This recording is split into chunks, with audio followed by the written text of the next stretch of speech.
Hello दोस्तों, मेरा नाम विशाल चौधरी है। मैं साल 2002 से नागपुर में होप्स एकेडमी में spoken English, personality development, group discussion, personal interview preparation, communication skills, presentation, body language, confidence building, इस तरह के अलग अलग कोर्सेस कंडक्ट करता आ रहा हूँ। दोस्तों, मैंने इंजीनियरिंग किया है, फिर एमबीए किया है। मैं न्यूजीलैंड का सिटीज़न रह चुका हूँ। वहाँ पर मैं जो हम जिन्हें गोरे लोग बोलते हैं, ब्रिटिशर्स, न्यूजीलैंडर्स के साथ रहने से मैंने इंग्लिश को काफ़ी करीब से जाना है। दोस्तों, होप्स एकेडमी में हम ऑनलाइन और ऑफलाइन दोनों तरह के कोर्सेस कंडक्ट करते हैं। इसके साथ साथ मैं काफ़ी सारी बड़ी कंपनीज में एज ए ट्रेनर करके काम करता हूँ, जैसे Mahindra and Mahindra, CEAT tyres, Kingsway hospitals, और काफ़ी सारे कॉलेजेस में मैंने वर्कशॉप्स, प्रेजेंटेशन, कुछ अलग अलग सब्जेक्ट्स पे जैसे communication skills, body language, interpersonal skills, ऐसे सब मैंने कंडक्ट किए हैं। ज़्यादातर आपको सारी मेरी बातें समझ आने के लिए मैं ज़्यादातर हिंदी में बात करूँगा। जब इंग्लिश बोलने की बात आती है तब बहुत सारी चीज़ें आती है। एक डर रहता है, कॉन्फिडेंस नहीं रहता, कुछ कन्फ्यूजन रहता है, ये बोलूँ, कब बोलूँ, क्या बोलूँ, वगैरह वगैरह। तो इसमें अब सारा दोष तो हम अपने खुद पर तो लेंगे नहीं। देखिए, फर्स्ट स्टैंडर्ड से 10th स्टैंडर्ड तक हर साल 10 साल हमने सबने इंग्लिश पढ़ा है। फिर भी अभी भी काफ़ी सारे लोगों को इंग्लिश बोलने में दिक्कत होती है। तो ज़्यादातर हमें क्या पढ़ाया गया first standard to 10th standard में? Noun, pronoun, verb, adverb, conjunction, preposition, complex, compound, third person, first person. ये थर्ड पर्सन रहेगा तो ये वर्ब का फॉर्म आएगा, फर्स्ट पर्सन रहेगा तो ये वर्ब का फॉर्म आएगा। इस तरह से पढ़ाने से अभी भी हमारे दिल में कुछ मन में कंफ्यूजन है। अब ये जो कंफ्यूजन है ये 10 साल से वैसी है, यानी जो भी हमने इतने सालों तक पढ़ा उससे दोस्तों हमारी बात नहीं बनी। इसका मतलब ये हुआ कि सर्टनली हमें कुछ दूसरे तरीके से कोशिश करनी पड़ेगी इंग्लिश सीखने के लिए। अगले 10 मिनट में मैं आपको कुछ 3-4 ऐसी चीज़ें बताऊंगा जिससे आप एकदम कॉन्फिडेंट फील करेंगे और आप ये महसूस करेंगे that yes, I can also communicate in English. मैं भी इंग्लिश में बात कर सकता हूँ। सबसे पहले समझते हैं कि देखिए, हम जो भी बातें करते हैं पूरे दिन भर, वो हम या तो सजीवों के बारे में या निर्जीवों के बारे में बात करते हैं। और तो कोई दुनिया में है नहीं। जैसे सजीवों में मैं यानी आई, आप यानी यू, कोई थर्ड पर्सन बोलने का मतलब आपके पिताजी, आपकी मदर के बारे में बात करेंगे तो ही शी आ गया। तो आई, यू, ही, शी। पर में हम यानी वी और वे यानी दे, इतने सजीव लोग हैं। और एक ही शी के साथ एक आता है इट, वो है सारे नॉन लिविंग थिंग्स के लिए। यानी दोस्तों, हम लोग बात करते हैं I, you, he, she, it, we और दे के बारे में। इसके अलावा हम किसी के बारे में नहीं बोलते हैं। Next is whenever we communicate, जब भी हम बात करते हैं, इधर वी स्पीक पॉजिटिव और नेगेटिव और we ask questions. For example, जैसे हम अगर किसी से बात करते हैं तो हम या तो हम उन्हें कुछ चीज़ें बताते रहते हैं, जैसे मैं यहाँ गया, वहाँ गया, यहाँ जाऊँगा, मैं वहाँ जाऊँगा। ये सारे हो गए पॉजिटिव सेंटेंसेस। बाद में हो गए कुछ नेगेटिव, मैं वहाँ नहीं गया, मैं वहाँ नहीं जाऊँगा, ये हो गए नेगेटिव सेंटेंसेस। और दूसरा है क्वेश्चंस, जैसे हम किसी को प्रश्न पूछते हैं, आप कहाँ रहते हो, आप क्या करते हो, उसका वो आंसर देगा। वो आंसर पॉजिटिव और नेगेटिव में ही आने वाला है। तो हम जब यहाँ होप्स में पढ़ेंगे तो बेसिक इंग्लिश में हम लोग एकदम बेसिक इंग्लिश में 5 तरह के लोग, आई, यू, ही, वी, दे, ही में ही शीट आ गया, और 4 तरह के सेंटेंसेस, बेसिकली 4 तरह के सेंटेंस बनेंगे, पॉजिटिव, नेगेटिव, पॉजिटिव क्वेश्चन और नेगेटिव क्वेश्चन। उसको आप एक क्वेश्चन करके समझ लीजिए, पॉजिटिव, नेगेटिव और क्वेश्चन। इसका कॉम्बिनेशन बना के हम बड़े आसानी से इंग्लिश सीख सकते हैं और बोल सकते हैं। दोस्तों, एक एग्जांपल आपके साथ शेयर करना चाहूँगा। एक बच्चे का एग्जांपल लेते हैं जिसकी उम्र 3 साल है और उसे किसी ने ग्रामर नहीं पढ़ाया, यानी उसे किसी ने noun, pronoun, verb, adverb, conjunction, preposition, complex, compound, ये सब नहीं पढ़ाया। अब अगर वो बच्चा से जापान में उसने जन्म लिया तो वो जापानीज बोलेगा। अगर उसने गुजरात में जन्म लिया तो गुजराती बोलेगा, इस तरह से। तो इस बच्चे को ग्रामर तो किसी ने पढ़ाया नहीं, फिर भी जब वो बात करता है तब उसका ग्रामर परफेक्ट रहता है। देखिए कैसे। बच्चा अपने माँ को बोलता है, माँ कल मैं वहां खेलने गया था। पास्ट टेंस, सेंटेंस एकदम बराबर है। वे बच्चे मुझे रोज पीटते हैं। प्रेजेंट टेंस, सेंटेंस का कंस्ट्रक्शन सही है। मैं कल से वहां नहीं जाऊंगा। फ्यूचर टेंस, तो 3 साल के बच्चे ने एक ही झटके में पास्ट, प्रेजेंट और फ्यूचर में बात की। बिना उसको ग्रामर किसी ने नहीं पढ़ाया, बिना ग्रामर सीखे। उसके माँ ने उसे कभी नहीं सिखाया कि बच्चे कल हम तेरे मामा के घर गए थे, यानी वो पास्ट टेंस है, यानी अभी कल हम नहीं जाएंगे, यानी वो फ्यूचर है। ऐसा बिल्कुल भी नहीं है। तो इससे आप समझिए अभी बच्चा बोल कैसे पाया, क्योंकि इस बच्चे को वो सराउंडिंग मिला, वो एटमॉस्फेयर मिला, वो माहौल मिला। तो अगर ये सराउंडिंग, ये माहौल, ये एटमॉस्फेयर आपको दिया जाए तो जरूर आप भी बड़े आसानी से इंग्लिश में बात कर पाएंगे। दोस्तों, मैं आपके साथ एक एग्जांपल शेयर करना चाहूँगा जिसकी वजह से आपको इंग्लिश आसान लगने लगेगा।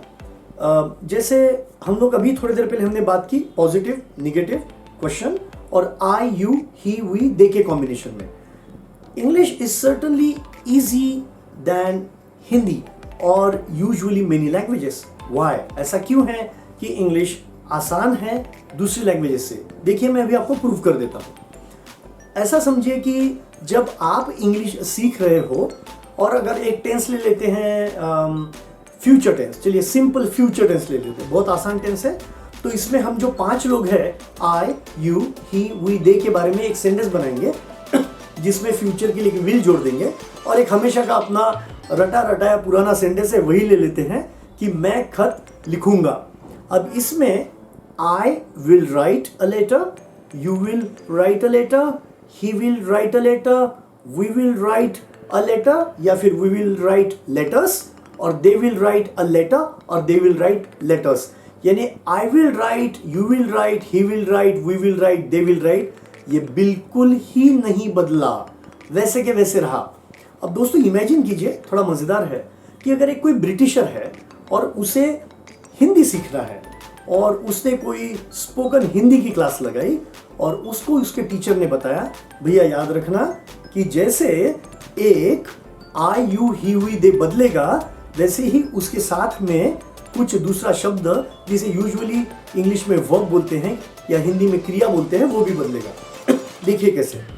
जैसे मैं खत लिखूंगा, यानी मेरे साथ लिखूंगा आया, तुम खत लिखोगे, वह खत लिखेगा या लड़की लड़की रही तो लिखेगी, हम खत लिखेंगे और वे खत लिखेंगे।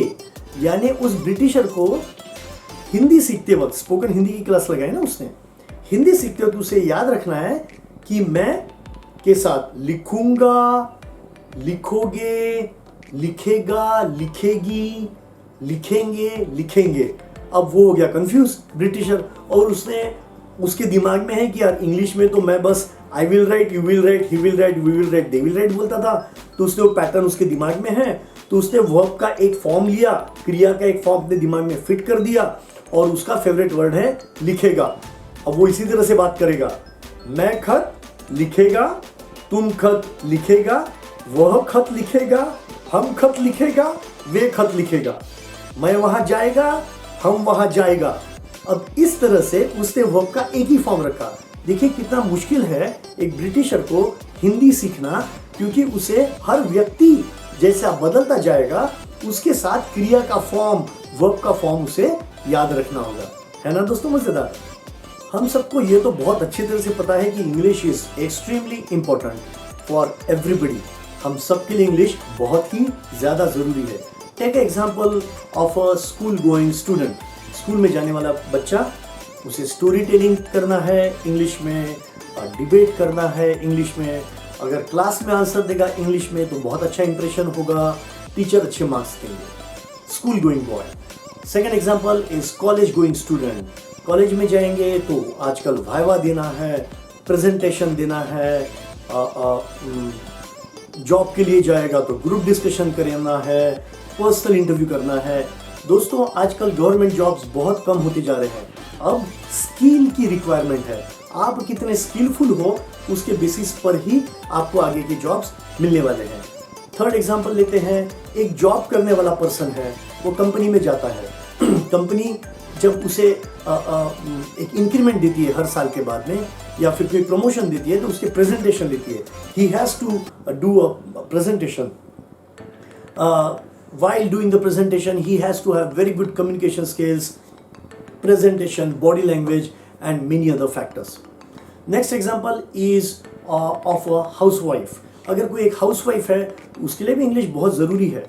अगर उन्हें पेरेंट्स टीचर मीटिंग में जाना है, तो सर्टनली थोड़ा सा इंग्लिश वहाँ पे बोलेंगे तो बहुत अच्छा इम्पैक्ट आएगा. सोसाइटी में, पार्टीज़ में, सोशल गैदरिंग में, कहीं पर भी हम लोग जब मिलते हैं, तब हमें थोड़ा सा इंग्लिश में बात करने पर भी बहुत ज़्यादा फ़ायदा हो सकता है, स्पेशली हाउसवाइफ के लिए, क्योंकि उन्हें बच्चों को भी वो बड़े आसानी से पढ़ा सकते हैं. मैं आपके साथ कुछ छोटे छोटे एग्जांपल्स शेयर करना चाहूँगा. जैसे किसी बच्चे को, अगर बहुत छोटे बच्चे को हमें इंग्लिश से वाकिफ कराना है, we have to make English easy for him. तो हम क्या करेंगे, हमें कहना है कि बेटा देखो वह गिलहरी.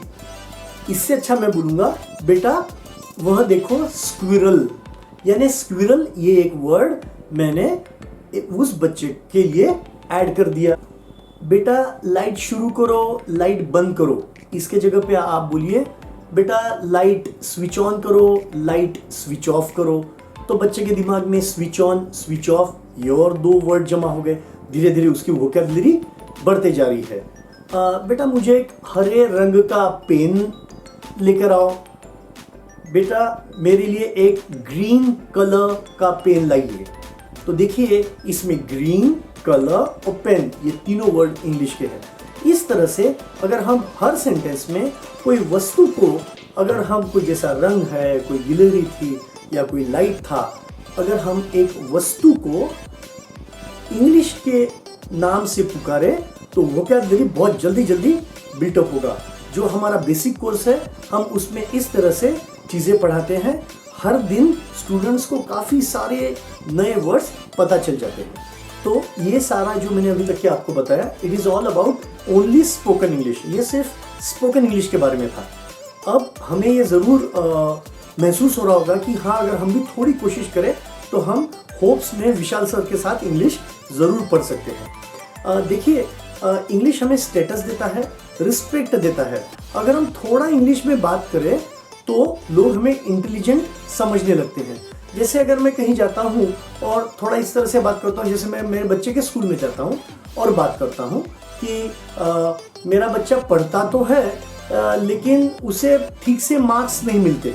तो ये पूरे सेंटेंस में दो सेंटेंस है, इसको मैं एक हिंदी और एक इंग्लिश में बोलता हूँ. जैसे मेरा बच्चा पढ़ता तो है but usually he doesn't get good marks. तो इतना ही बोलने की वजह से एक हिंदी एक इंग्लिश, अगर आप 50-50% भी इस तरह से इंग्लिश बोलेंगे, तो certainly you will feel that flavour that yes you can do it. और लोगों को भी एक बहुत अच्छा आप you can achieve that good status and respect. इसके बाद में हम चलते हैं पर्सनैलिटी डेवलपमेंट में. हम क्या क्या करेंगे, तो बहुत सारी चीज़ें करेंगे. जैसे स्पीचेस बना के लाएंगे. आपको स्पीच बनाना है और ऑनलाइन पे भी बहुत अच्छा होता है, आपको स्पीच बोल के दिखाना है. पहले एकदम छोटा सिंपल सा छोटा सा टॉपिक कोई लेंगे जो आपको बोलने के लिए बेहद आसान लगे. जैसे मैंने कल क्या किया, या मैं कल क्या करूँगा, या मैं रोज़ क्या करता हूँ. ये ऐसी चीज़ें हैं जो बताने के लिए बहुत ही आसान है. फिर उसके बाद थोड़ा उसका डिफ़िकल्टी लेवल स्पीच का बढ़ाएंगे. मैं दोस्तों यूजुअली ऐसे मेरे स्टूडेंट के एकदम पीछे नहीं लगता कि आपको कल स्पीच देना ही है, पता चला वो स्टूडेंट कल आया ही नहीं क्लास में. ऐसा नहीं होना चाहिए. A trainer should make the student very comfortable. उसे आप कंफर्टेबल बनाओ, मोटिवेट करो और बाद में उसे खुद को बोलने दो कि सर आज है ना मैं भी बात करता हूँ. तो इस तरह से होप्स एकेडमी चलता है. पर्सनैलिटी डेवलपमेंट में पब्लिक स्पीकिंग, लोगों में कैसे बात करेंगे, कम्युनिकेशन स्किल्स, बहुत सारी चीज़ें हैं. Meeting greeting, departing greeting, how to start the communication, how to start the conversation, how to answer, what to say first, what to say later, पहले क्या बोलना, बाद में क्या बोलना. बॉडी लैंग्वेज आप देख रहे होंगे पूरा टाइम मेरे हाथ घूम रहे हैं, मैं इस तरह से कुछ बात कर रहा हूँ. मेरे gestures, this is called gestures, facial expressions बदल रहे हैं. So these are all the very minute factors which will contribute to very good speaker. Next is presentation, communication, confidence building, it's very important. Confidence दोस्तों बस ऐसे ही नहीं आ जाएगा। जैसे usually मैंने देखा है लोग बोलते हैं अरे कॉन्फिडेंटली बात करो, अरे हाँ यार लेकिन कॉन्फिडेंटली कैसे बात करूँ। तो ये सारी छोटी छोटी चीज़ें मैं आपको ज़रूर होप्स एकेडमी में पढ़ाऊंगा।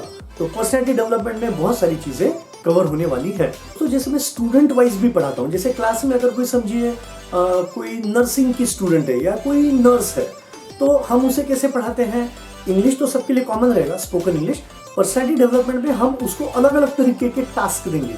जैसे what does happen with a nurse usually when she goes to the hospital, either she has to talk to the relatives of the patient, she has to talk to the patient, she has to talk to the doctors। तो ये 3 तरह के लोगों से उसे कैसे बात करनी है। और आप देखेंगे यूजुअली बातें ऐसी बहुत अलग अलग नहीं होती है। जो every day what you talk, जो रोजमर्रा की जिंदगी में आप बोलते हो, वही सारे सेंटेंसेस होते हैं। So what do I tell that particular student, I tell that particular nurse to write down everything. What question does the doctor ask, doctor क्या पूछते हैं आप क्या आंसर देते हो, आप पेशेंट को क्या पूछते हो वह क्या आंसर देता है। और इसमें जैसा मैंने बोला पहले 50-50 में भी आप चलेंगे। 50% you speak Hindi, 50% you speak English, still you can have a lot of difference. दोस्तों आप अगर गूगल पे जाएं और गूगल पे आप होप्स नागपुर लिखें तो आपको बहुत सारी इंफॉर्मेशन होप्स के बारे में मिलेगी। There are more than 500 students who have given their reviews, ratings. आप रिव्यूज पढ़िए, आपको बहुत अच्छा लगेगा, कॉन्फिडेंट लगेगा that you are going to take admission in a right academy. We move on to group discussion. अभी ग्रुप डिस्कशंस में there are 4 types, plain, debated, situation oriented and abstract. We are going to cover all these 4। Usually professional courses में जो students रहते हैं, जैसे engineering है, कोई BCA है, कंप्यूटर साइंस है, those who want to do MBA from very reputed colleges in India, outside India, they have to face these group discussions.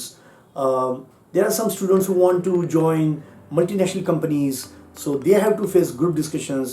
And there are n number of queries come to our mind when it comes to this GD.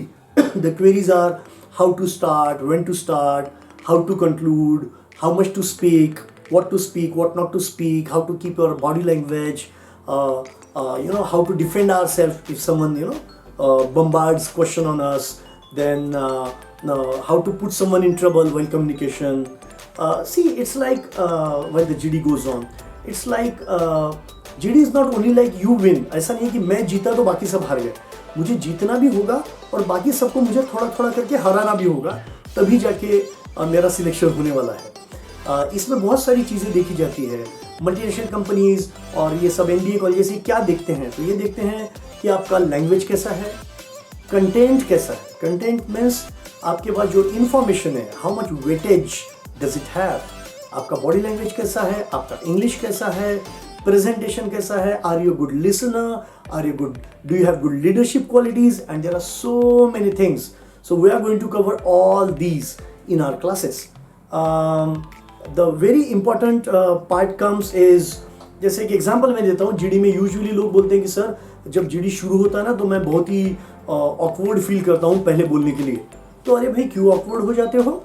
दुनिया में कहीं पर भी अगर कोई भी topic GD का दे तो दोस्तों उसकी शुरुआत तो एक जैसी रहेगी। कैसी, मैं आपको बता देता हूँ, बस आपको उसे अच्छे से समझना है। GD शुरू हो रहा है, मुझे पहले बात करनी है। Good morning friends, great topic is given to us by respected jury. We can talk a lot on this particular topic. There are many points in favor of the topic. There are many points against the topic. Friends, I am favoring this particular topic. अब इतने 6 sentences जो है यार, ये तो common है नहीं है? तो अगर ये 6 सेंटेंसेस कॉमन है तो आप क्यों डर रहे हो?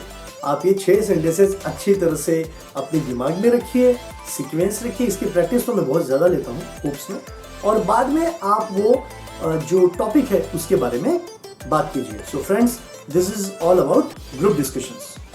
Friends, the last part is personal interview preparation. काफ़ी बार हम लोग देखते हैं कि एक पर्टिकुलर स्टूडेंट को मार्क्स तो अच्छे हैं, जैसे फॉर एग्जाम्पल इंजीनियरिंग में परसेंटेज, ग्रेड बहुत अच्छे हैं, लेकिन इंटरव्यू में सिलेक्शन नहीं हो रहा है। चाहे वो प्राइवेट कंपनीज के लिए हो या पब्लिक सेक्टर के लिए हो, बैंक्स के लिए वगैरह वगैरह। तो ऐसा क्यों होता है? क्योंकि हम लोग, बहुत सारे लोग इंटरव्यू की प्रॉपर प्रिपरेशन करके नहीं जाते हैं। हम लोग यही समझते हैं कि देख लेंगे, हो जाएगा, कर लेंगे। मैं मेरे स्टूडेंट को एक 20-30 pages, I have compared my every student to prepare 20 to 30 pages of copy for personal interview only. क्योंकि होता यह है कि स्टूडेंट टू स्टूडेंट इसके आंसर जो है वो बदलते जाते हैं। जैसा ज़रूरी नहीं कि मेरी जो स्ट्रेंथ्स है वो आपकी स्ट्रेंथ्स है, मेरी जो वीकनेसेस है वो आपकी वीकनेसेस है। So the interview goes according to your strengths and weaknesses and other things. जैसे फॉर एग्जांपल कोई भी कंपनी में जाने पर हमें पता तो है कि ये क्वेश्चन मुझे पूछने ही वाले हैं। For example, please introduce yourself, why should we select you, why do you want to join us, how long will you work with us, how much salary do you expect, what are your strengths, what are your weaknesses and so many। अब मुझे पता तो ये question मुझे पूछने वाले हैं, but M I ready? क्या मैं इसके लिए अच्छी तरह से प्रिपेयर हूँ?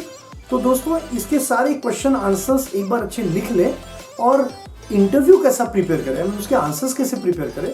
तो यूजुअली देखिए, आपके आंसर में 2 चीज़ें आना बहुत ज़रूरी है। One is your A for attitude. आपका एक एटीट्यूड जो है वो रिफ्लेक्ट होना चाहिए इंटरव्यू में। आप जो बोल रहे हैं उसका मतलब क्या होता है, ये समझना बहुत ही ज़रूरी है। तो पहली चीज़ होगी ए फॉर एटीट्यूड। दूसरी चीज़ है, जो आप आंसर दे रहे हो वो आंसर पे दूसरा कौन सा क्वेश्चन तैयार हो सकता है। जैसे फॉर एग्जाम्पल क्वेश्चन है, व्हाट आर योर हॉबीज? आपने बोला माई हॉबी इज रीडिंग। उस पर क्वेश्चन आया, what do you read? You know that कि ये होने वाला है। तो आंसर देते वक्त समझ के वही आंसर दीजिए जिस पर आने वाले क्वेश्चन का आंसर आपको पहले से ही पता रहे। इसका मैं बहुत डिटेल प्रिपरेशन आपसे कराऊंगा। अब कुछ एग्जांपल लेता हूं। जैसे एक फ्रेशर है, वो इंटरव्यू के लिए गया और उसे पूछा, how much salary do you expect? अब ऐसा है दोस्तों कि कंपनीज अलग अलग तरह की होती है, ग्रेड्स होते हैं। जैसे A++, A+, A, B, ऐसा समझे, या ABCD, जैसा आपको आसान लगे। जो A कैटेगरी का कंपनी है उसने डिसाइड किया है कि आपको इतनी सैलरी देनी है, वो आपको उतनी सैलरी, उतना पैकेज देंगे ही देंगे, चाहे आपको नहीं चाहिए फिर भी देंगे। लोअर कैटेगरी का कंपनी, कोई एंटरप्रेन्योर्स है, सिंगल पर्सन हैंडेड कोई कंपनी है, that entrepreneur will always try to negotiate. वो चाहेगा कि आपको क्वेश्चन पूछे, how much salary do you expect, फिर आप अगर कम बोलोगे so he will be happy and he will recruit you on that salary, but it doesn't happen with the A-class companies. So the question to the fresher is, how much salary do you expect? अब इसके internet पे बहुत सारे जवाब हैं, तो लोग वो जवाब दे देते हैं as of the company rules and all। दोस्तों, इंटरनेट वाले जवाब आप देंगे तो आपका सिलेक्शन होने का चांस बेहद कम है, क्योंकि सारे इंटरव्यूअर्स जो है वो इस प्रोसेस में से गए हैं। दे आर और HR managers, they know what are the answers already written on the internet. So don't do that. So usually कोई digit बोल देता है, how much salary do you expect? कोई digit बोल देता है। See what is the right answer? The right answer is, sir, right now I am a fresher. Salary is not the first criteria for me. I have learned the things which are theoretical, and most important is I have to have the practical knowledge. I am sure that once I get good practical knowledge, company will give me good salary. तो आपके इस answer पे interviewer ने क्या देखा कि आपका attitude क्या है, और आंसर भी आपने ऐसा दिया कि यूजुअली इस पर कोई दूसरा क्वेश्चन तैयार नहीं होगा, या एक क्वेश्चन तैयार भी हो सकता है। जैसा वो इंटरव्यूअर बोलेगा कि okay, you don't, your criteria is not the salary, so we won't give you salary for next say 2-3 months। तो इस तरह की चीज़ें हो सकती है। अब उस पर का आंसर आप सोचिए क्या रहना चाहिए। बेस्ट आंसर मैं आपको बताता हूँ, उस पर का आंसर ये रहना चाहिए कि देखिए, जब भी कोई ये तो क्वेश्चन फुलिश है, so every foolish question should have a very humorous answer. मजा किया जवाब, हंसते खेलते रहिए। आई मीन एकदम हंसता नहीं interview, but you have to be smiling, you should look confident. तो your answer for the question that okay salary is not the criteria so we won't give you salary, उसका answer ये होना चाहिए कि sir, I know that company may not give me butter, but at least it will give me bread to be alive and come to the work next day. So इस तरह से दोस्तों interview को हैंडल करना चाहिए। एक और आखिरी क्वेश्चन आपको बता देता हूँ, जो ऑलरेडी वर्किंग है और दूसरे कंपनी में जाना चाहते हैं, एक कॉमन क्वेश्चन उनको पूछते हैं, why do you want to leave the previous company.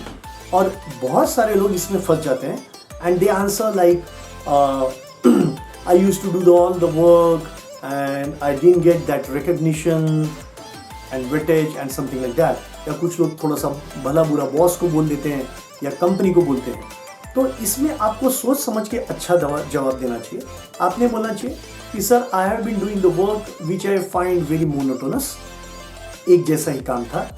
I want to learn many different things and learning different things appeal me. तो कंपनी को भी ये लगेगा कि यार इसे नई चीज़ें पढ़नी है। तो इस तरह से दोस्तों पर्सनल इंटरव्यू का प्रिपरेशन हम कराएंगे। तो ये सारी चीज़ें एक ही कोर्स में है, स्पोकन इंग्लिश, पर्सनैलिटी डेवलपमेंट, जिसमें public speaking, body language, communication, presentation, confidence building, बहुत सारी चीज़ें, जीडी के 4 टाइप्स और पर्सनल इंटरव्यू प्रिपरेशन, ये सब मैं आपको एक ही कोर्स में प्रिपेयर कराऊंगा। हमारा कोर्स 2 महीने का है और 2 महीने का कोर्स होने के बाद में हम उस स्टूडेंट को और 2 बार यानी और 2 महीने और 2 महीने ऐसे 6 मंथ्स तक के अलाउ करते हैं कि वो आके जब तक उसकी इंग्लिश अच्छी हो जाए, 6 महीने में यूजुअली बहुत अच्छा इंग्लिश हो जाता है, उसे अलाउ करते हैं। उसे उस चीज़ के लिए अगले 4 महीनों के लिए कोई एक्स्ट्रा फीस नहीं देना पड़ता है। जो लोग अगर नागपुर में रहते हैं या कहीं बाहर गाँव से आते हैं यहाँ रहने के लिए, हमारे कोर्सेस अटेंड करते हैं, वो यहाँ पे रूम लेके रहते हैं, 2 महीने का एक प्रैक्टिकल जिसको बोलते हैं क्लासरूम कोचिंग वाला कोर्स करते हैं, उन्हें भी बहुत फ़ायदा होता है। उनके लिए भी ये फैसिलिटी है कि 2 महीने में उनका कोर्स खत्म होने के बाद they can still continue the course twice, और वो 4 महीने आ सकते हैं। मैंने बहुत सारी चीज़ें आपके साथ में शेयर की है। मैं आपसे एक रिक्वेस्ट करता हूँ, ये सब मेरा अगर आपको वीडियो पसंद आया होगा तो इस वीडियो को ज़रूर लाइक कीजिए, इसे शेयर कीजिए, बहुत सारे लोगों को बेनिफिट होगा इस पर्टिकुलर कोर्स का, और हमारे चैनल को सब्सक्राइब कीजिए। Thank you very much, bye bye.